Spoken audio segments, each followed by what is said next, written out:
Frozen peas, gonna put them in the samosas.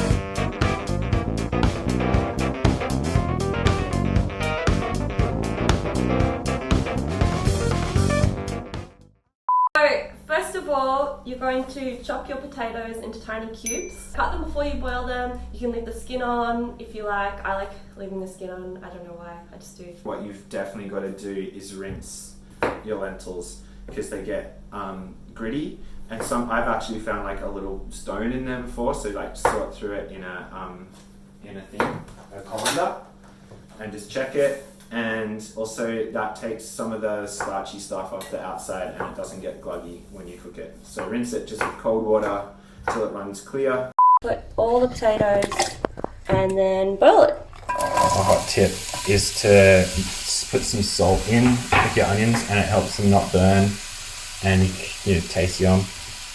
So while the potatoes are boiling, we're going to make the dough for the samosas. Measure out 75 grams of butter or Nuttelex or whatever you have. I'm going rogue and not necessarily measuring properly. Once your butter's melted, get a bowl and measure out 3 cups of plain flour. Then add like half a teaspoon of salt. Mix that together. Make a little well in the middle. Pour in the oil a little bit at a time. The butter. The butter, yeah. And then you mix it in with your hands. After you've washed your hands, of course. This is the consistency you kind of want. It's like, kind of like breadcrumbs. Then you're going to need about 150 mils of water on hand to make the dough. I've cooked my onions till they've just started to brown, and I put some garlic in about halfway through or toward the end. Now I put some spices in. Put mustard seeds in first. This is coriander. I don't want heaps of coriander. It's like ground coriander seeds. I just want a little bit of that. This is cumin, and heaps of people hate cumin, but I love cumin, so I'm going to put quite a bit of that in. You're going to want to be stirring that. Yeah, and those mustard seeds, once they get hot, they start popping and they might actually pop out of the pan, so be careful. And turmeric, I'm not going to put any turmeric in. And I'm not going to put any chili in. When I add water to the lentils, I'm going to put some stock in, and then, as I said before, I'm going to put some fresh chili on top, and that's how I'm going to make it spicy, because that's the best flavour. Now I'm going to put the lentils in, and you want to cook them just without any water to start with. For maybe like a minute, maybe 2 minutes. And then after that, you're going to add water just gradually, just so it almost covers them.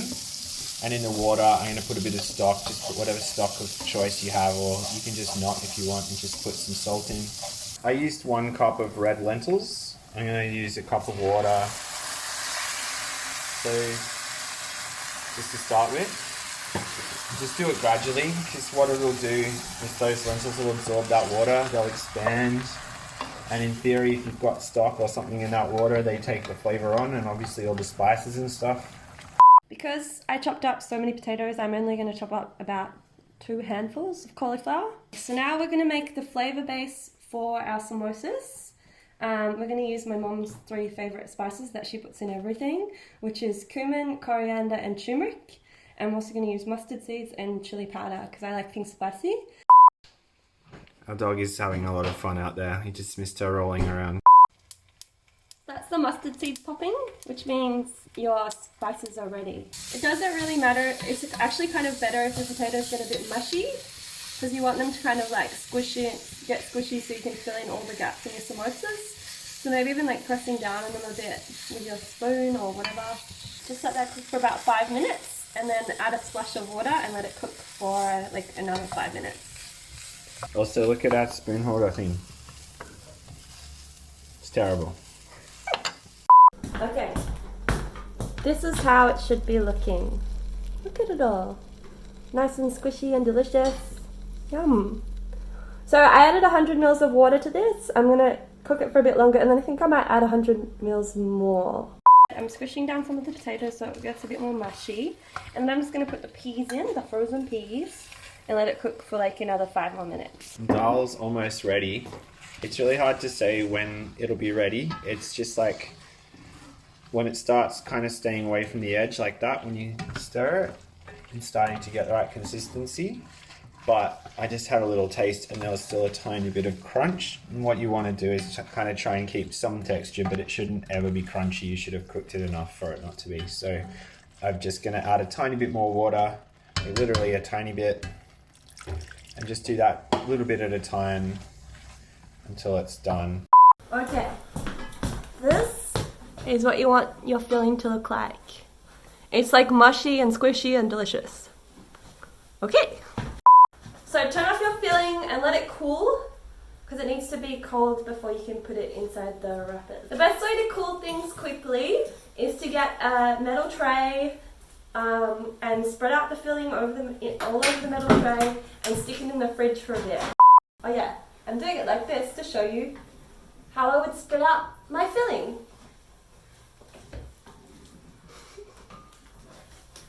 Beautiful. While you're waiting for your filling to cool, we're going to make a yogurt dipping sauce. Any kind of yogurt. If you're vegan, you can use coconut yogurt. A cucumber, maybe half a cucumber, a lemon, and some salt. And I'm probably going to use half of this cucumber, like this. Then put a little bit of salt and squeeze some lemon in, and then mix it up. The dal's ready. I just put some rice underneath, and then dal, and then fresh chilies. So now we're going to roll out the dough for the samosas. Before you do that, wash your hands. I'm going to pull off a little piece, roll it in a ball about this size, roll it into a nice ball, as you can see.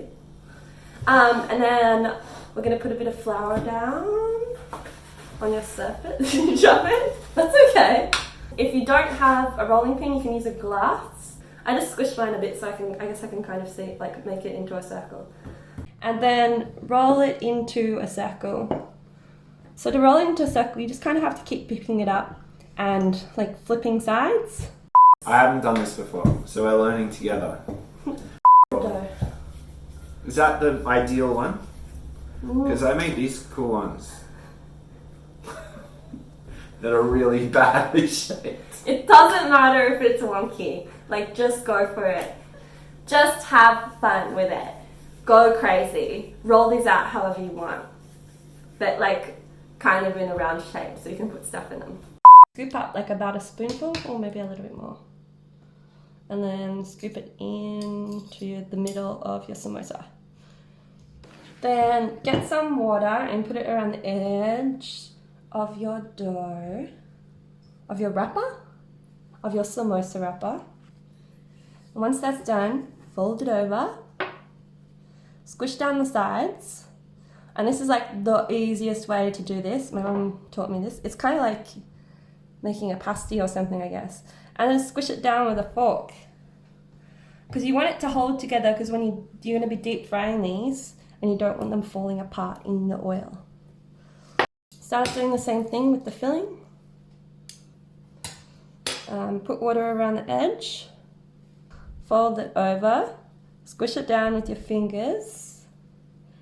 Then we're going to do this little curly technique, which is also used in dumplings sometimes.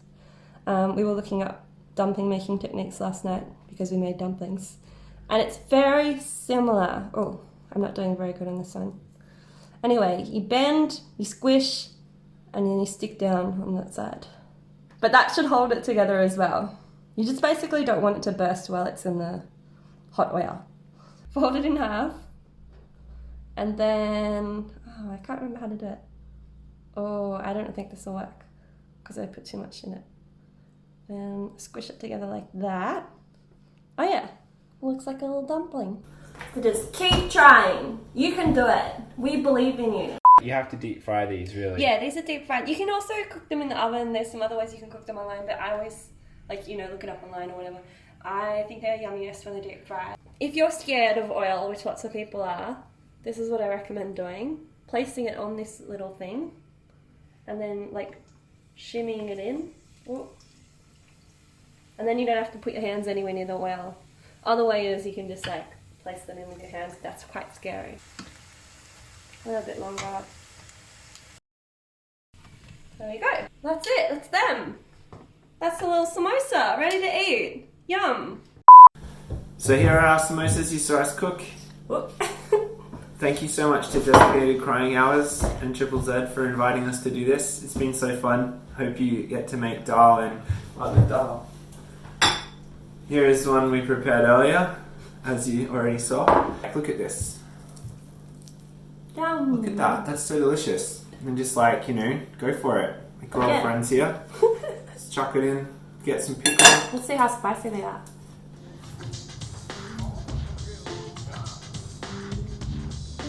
That is so delicious. They're good. Delicious. Do it. Have a go. Take care. We're going to make about 25 100. more, about 25,000 more samosas, which will do us for the next couple of weeks. We're Hearts and Rockets. Bye everyone, Hearts and Rockets. Bye.